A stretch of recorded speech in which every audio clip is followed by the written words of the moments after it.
factors telling us about employment going forward and the prospects for increased housing demand based on employment. This particular industry group is staffing and outsourcing services. This includes all the temporary employment agencies, outsourcing, as I mentioned, and any sort of non-permanent staffing. If you look at this particular industry group, this includes companies that everyone's heard of, Manpower, Administaff, and a whole variety of others. There can be some local influences in this data. Not all the companies are national, and they tend to have slightly different specialties.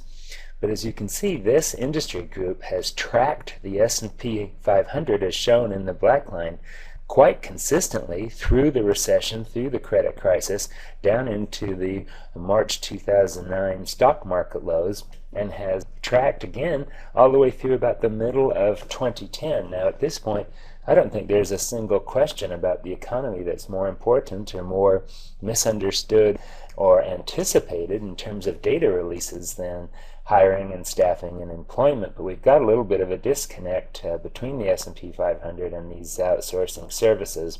We've seen the performance, quarterly performance of some of these services has been quite good in the last few periods. We've also seen in their reporting that many of these companies are placing whole shifts to manufacturing companies on a non-permanent temporary basis. What that means is they're hiring temporary workers to cover entire shifts of their operations and not putting on a single new person. Of course, that doesn't do anything for employment, but we could expect to see improvement in this sector in anticipation of a vibrant recovery in employment. This particular industry group is education and training services. This is sort of ITT tech. That might not be a perfect example, but many of the private schools and technical and trade schools. If anything, I think this shows that workers have had a tremendous willingness to try to acquire additional education and training. If you think of the number of people that have also gone back to public education, it really shows that the workforce isn't a bunch of slackers or a bunch of lazy people sitting around collecting all kinds of unemployment. People have been very diligent in getting out and trying to perfect their skills, upgrade their skills, make their skills match changes in the market.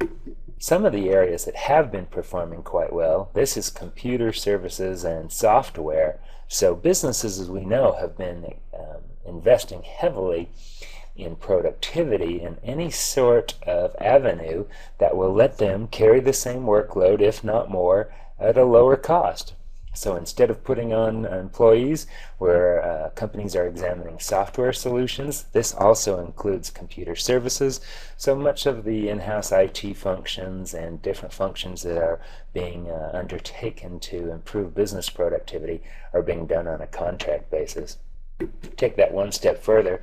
This is business software and services. This is one of the fastest growing industry groups we review in our coverage of the 200 industry groups. You can see businesses take the same approach here. We've really taken a lot of steps to try to improve productivity and get more function out of the same worker pool. I'd like to walk through a different series here. This is real estate investment trusts, and we're going to look at industrial and retail. We looked at apartments a little bit earlier. This isn't necessarily a perfect surrogate for industrial demand. Many of these industrial REITs had a lot of debt on their balance sheets, but as we mentioned earlier in this series, the market will quickly discount and analyze the debt on their balance sheets, their capacity to carry the debt, and this sort of thing. So the market readily can read through that and apply that to stock prices. In this particular case, this has lagged quite a bit compared to the S&P 500. I think if anything, it's telling us that our quick-in-time or just-in-time delivery that we showed in one of the earlier sections is taking its toll here. There's less emphasis on holding goods, keeping goods in place. We've also had some destruction in our manufacturing capacity with a lot of industries sending jobs overseas. That may not be entirely permanent, as I think we'll see in the coming years as wage levels increase worldwide. Some of that may reverse, but at present, industrial demand, as measured by these REITs, is soft we'll have to watch this through 2010. Retail is, frankly, I thought, one of the most interesting sectors. If you look at this particular sector, real estate, investment trust, retail, this includes a lot of mall owners and very large scale owners of outlet malls, regional malls, this sort of thing. This was tracking the economy pretty well and then really fell out of bed. I think a lot of these companies were deeply in debt, and there's been some bankruptcies in this sector. But I think what also is taking place here is we've got some fundamental shifts. If you look at the Blockbuster versus Netflix situation that's taken place, we're moving from a brick and mortar to an online base in many of these industries. It's been reported that 100% of growth in electronic sales is on the internet, which doesn't bode well for the Best Buys, and we've already seen Circuit City go out, that sort of thing. So much more sales volume on the internet side than in the fixed location model. That's bound to play out further over time. Now this compares quite dramatically to general retailers who've performed pretty well. Most retailers tend to have low debt and high operating leverage, so they've been able to respond pretty quickly to the economic changes, whereas fixed property owners haven't. So what is this all telling us? Workers are adapting. We saw this in education and mobility. We think mobility is a big key here. Businesses are investing in productivity, not people. We've certainly seen that. That is not likely to change in our view in the near future. When people are needed, contract workers are taken on and employees aren't.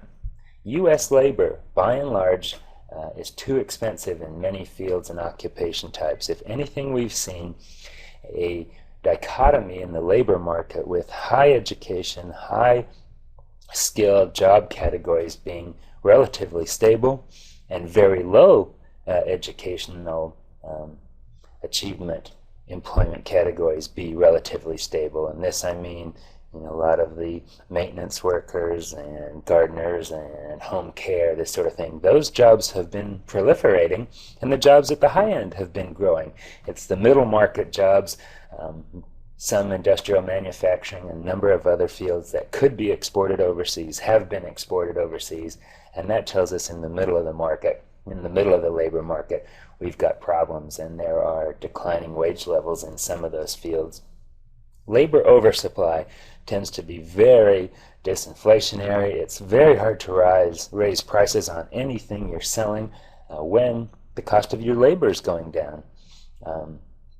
There's a number of metrics for labor costs, unit labor costs, and this sort of thing, which have all been saying labor is under pressure now. With high unemployment, labor moves around, people take less money. I think a recent Zogby poll reported that 25% of workers are presently making less than they were 4 years ago. That number is unlikely to reverse anytime soon. That really leads to moderations in consumer spending. Last, if you take all these messages that we've presented today and apply those to the housing market, market research has never been more important. If you can build the right product in the right market, you have an excellent chance. We've seen that across the country. At the same time, we've seen a few examples where people have had great success with one or two housing product types. They've gone out to the market with those only to fall completely flat. The 2006 business model and floor plan is not going to be well received in this market, and if you really do need to tailor the housing platform and product to today's demands in order to succeed. This is a review of what we do here at Real Estate Economics. Many of you have seen our webinar, so you have a good idea about our housing transactions report, our new home data profiles, and our residential economic reports. We do keep up on employment, business group performance, permits, demographics. On our consulting side on the left, we do quite a bit of residential market consulting, site-specific, planned community-specific. Sometimes there's no property particularly, but we'll analyze a region or MSA. Supply and demand.